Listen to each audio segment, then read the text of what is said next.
கதவம் சேனலை சப்ஸ்கிரைப் பண்ணி bell ஐகானையும் click பண்ணிக்கோங்க. தோல்வி பயத்தில் மத உணர்வுகளை தூண்டிவிடுகிறார் என பிரதமர் மோடியின் பேச்சுக்கு முதலமைச்சர் மு க ஸ்டாலின் கண்டனம் தெரிவித்துள்ளார். வெறுப்பும் பாகுபாடும் தான் மோடியின் உண்மையான உத்தரவாதம் என ஸ்டாலின் பேசியுள்ளார். பள்ளிப்பட்டு அருகே வேன் கார் மோதியதில் 2 பேர் படுகாயமடைந்தனர்.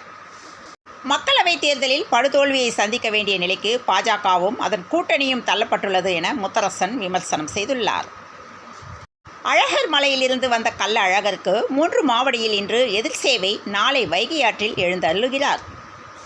கடலூர் பெண் இறப்பு குறித்து பொய்யான தகவலை பரப்பிய புகாரில் பாஜக மாநில தலைவர் அண்ணாமலை மீது வழக்கு பதிவு தொடரப்பட்டுள்ளது.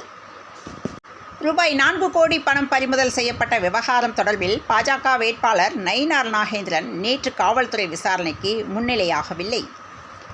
தூத்துக்குடி அருகே உள்ள பொட்டலூரணி கிராமத்தில் மீன் கழிவு ஆலைகளை அகற்ற கோரிக்கை விடுத்தும் நிறைவேற்றப்படாததால் ஏப்ரல் 19ஆம் தேதி நடந்த நாடாளுமன்ற தேர்தலை கிராம மக்கள் புறக்கணித்தனர். இந்த நிலையில் 50 பேர் மீது வழக்கு தொடரப்பட்டுள்ளது. திருவள்ளூர் மாவட்டத்தில் உள்ள சாலைகளில் உலாவும் மாடுகளால் விபத்தில் சிக்கும் வாகன ஓட்டிகள் நடவடிக்கை எடுக்க கோரிக்கை விடுத்துள்ளனர்.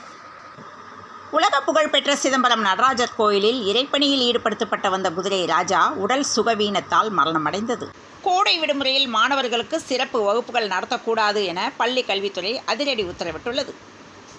விழுப்புரத்தில் நடந்த மிஸ் கூவாகம் அழகி போட்டியில் சென்னையை சேர்ந்த ஷம்தி முதலிடம் பெற்றார். 2ஆம் இடத்தை புதுச்சேரி வர்ஷாவும் 3ஆம் இடத்தை தூத்துக்குடி சுபப்பிரியாவும் பெற்றனர். திருப்பத்தூரில் கடும் வெயில் காரணமாக 2 சக்கர வாகனம் தீப்பற்றி எரிந்தது. திருப்பத்தூரை சேர்ந்த விஷ்ணுவர்தன் கல்லூரியிலிருந்து பைக்கில் வீடு திரும்பும்போது இந்த சம்பவம் அரங்கேறியுள்ளது. தேர்தல் ஆணையம் கல்லறைக்குள் சென்றுவிட்டதா என மோடியின் பேச்சுக்கு அமைச்சர் மனோ தங்கராஜ் கண்டனம் தெரிவித்துள்ளார். மீன்பிடி தடைக்காலம் அமலில் உள்ளதால் நாகையில் விசைப்படகுகள் பழுது நீக்கும் பணி மும்முரப்படுத்தப்பட்டுள்ளது. தேர்தலின் போது பிடிபடும் பணம் சட்டவிரோத பணப்பரிமாற்ற தடை சட்டத்தின் கீழ் வராது என ஐகோர்ட்டில் அமலாக்கத்துறை தகவல் தெரிவித்துள்ளது.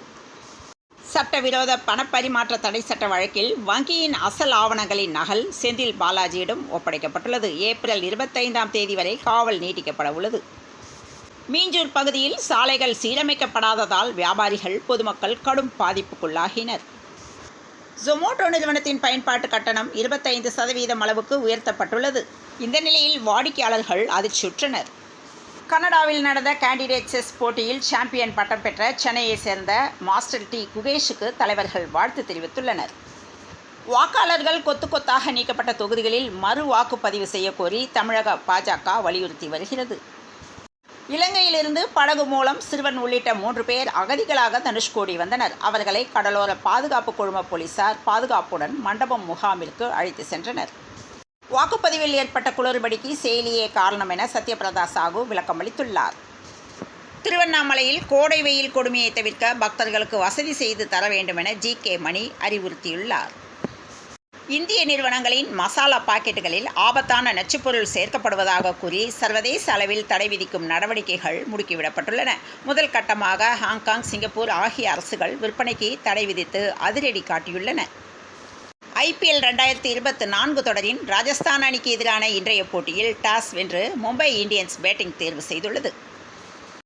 ஆபரண தங்கம் நேற்று ஒரு சவரன் ரூபாய் 55,080க்கு விற்றது. இந்த நிலையில் இன்று தங்கம் விலை குறைந்து சவரன் ரூபாய் 55,000க்கு கீழ் வந்தது. சென்னையில் இன்று காலை ஆபரண தங்கத்தின் விலை சவரனுக்கு ரூபாய் 320 குறைந்து சவரன் ரூபாய் 54,760க்கு விற்பனை செய்யப்படுகிறது.